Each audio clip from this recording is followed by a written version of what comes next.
നമുക്ക് വലിയ ശക്തികൾ തമ്മിൽ അങ്ങോട്ടും ഇങ്ങോട്ടും ഏറ്റുമുട്ടുമ്പോൾ ഉണ്ടാകുന്നത് എന്താണ് എന്നതുകൂടി പരിശോധിക്കാം. എങ്ങനെയാണ് അവരുടെ സൈനിക വിന്യാസം, സൈനിക ബലം, ആയുധശേഷി എന്നതടക്കമുള്ള കാര്യങ്ങൾ നമുക്ക് പരിശോധിച്ചു നോക്കാം. നമ്മുടെ മുന്നിലേക്ക് എത്തുകയാണ്. ഇറാനും ഇസ്രയേലും തമ്മിലുള്ള ഒരു താരതമ്യത്തിലേക്കാണ് നമ്മൾ പോകുന്നത്. ഇസ്രയേൽ 15ാം സ്ഥാനത്താണ് സൈനിക ശേഷിയിൽ ലോകത്തിൽ നിൽക്കുന്നത് എങ്കിൽ ഇറാൻ 16ാം സ്ഥാനത്താണ്. സജീവ സൈനികരുടെ എണ്ണം നോക്കൂ, തമ്മിൽ യാതൊരു തരത്തിലും കമ്പയർ ചെയ്യാൻ കഴിയാത്തൊരു സാഹചര്യമാണുള്ളത്. 1,69,500 പേരാണ് ഇസ്രയേലിന്റെ സൈന്യത്തിലുള്ളത് എങ്കിൽ ഇറാന്റേത് 6,10,000 അതേപോലെ തന്നെ കരുതൽ സൈന്യത്തെ നോക്കുകയാണെങ്കിൽ പക്ഷേ ഇസ്രയേലിന് കൂടുതലാണ്. 4,65,000 സൈനികർ കരുതൽ സൈനികർ ഇസ്രയേലിനുണ്ട്. 3,50,000 കരുതൽ സൈനികർ ഇറാനുണ്ട്. പക്ഷേ ഇത് രണ്ടും കൂട്ടുകയാണെങ്കിൽ ഏറെക്കുറെ പകുതി സൈനിക ബലം മാത്രമേ സൈനികരുടെ എണ്ണത്തിന്റെ കാര്യത്തിൽ ഇസ്രയേലിന് ഇറാനുമായി താരതമ്യം ചെയ്യുമ്പോൾ ഉള്ളൂ എന്ന് നമുക്ക് മനസ്സിലാക്കാൻ കഴിയും. പക്ഷേ യുദ്ധവിമാനങ്ങളുടെ കാര്യത്തിൽ ഇസ്രയേൽ എല്ലാ കാലത്തും മുന്നിൽ തന്നെയാണ്. 239 യുദ്ധവിമാനങ്ങളാണ് ഇസ്രയേലിന് സ്വന്തമായിട്ടുള്ളത്. ഇറാനത് 188 മാത്രമാണ് എന്നത് നമ്മൾ മനസ്സിലാക്കേണ്ടതുണ്ട്. ടാങ്കുകളുടെ കാര്യത്തിലും ഇറാൻ തന്നെയാണ് മുന്നിലുള്ളത്. ഇറാന് 2675 ടാങ്കുകൾ ഉള്ളപ്പോൾ ഇസ്രയേലിനത് 1300 മാത്രമാണ്.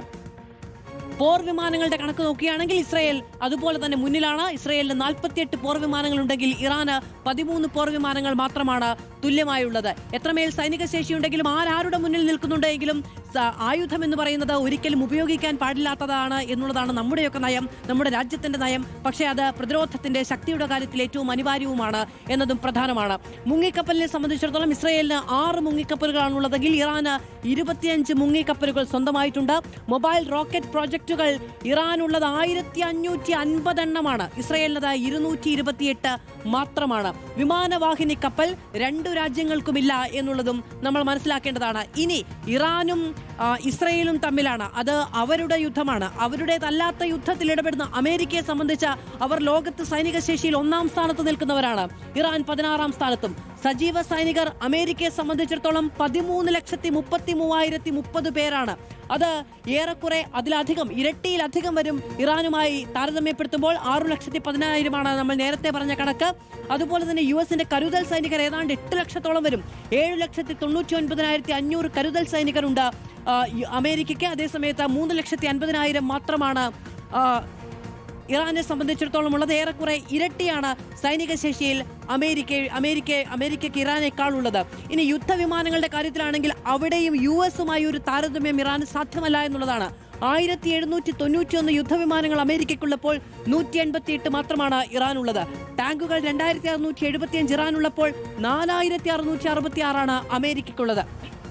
പോർ ഹെലികോപ്റ്ററുകൾ 13 എണ്ണമാണെങ്കിൽ 1024. എത്ര മടങ്ങ് അധികമാണ് എന്നതൊന്ന് ചിന്തിച്ചു നോക്കൂ.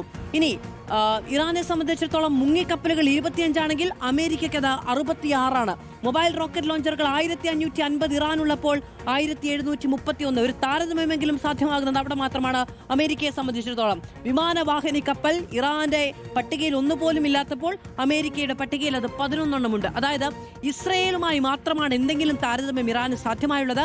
അമേരിക്കയുമായി ഒരു താരതമ്യവും സൈനിക ശേഷിയിലില്ല. ഇസ്രയേലും ഇറാനും കൈകോർക്കുന്ന ഒരു യുദ്ധമുഖത്ത് ഇറാൻ എത്രത്തോളം വലിയ പ്രതിരോധത്തിലായി പോകും എന്നുള്ളത് നമുക്ക് മനസ്സിലാക്കാൻ കഴിയും ഈ കണക്കുകളിൽ നിന്ന്.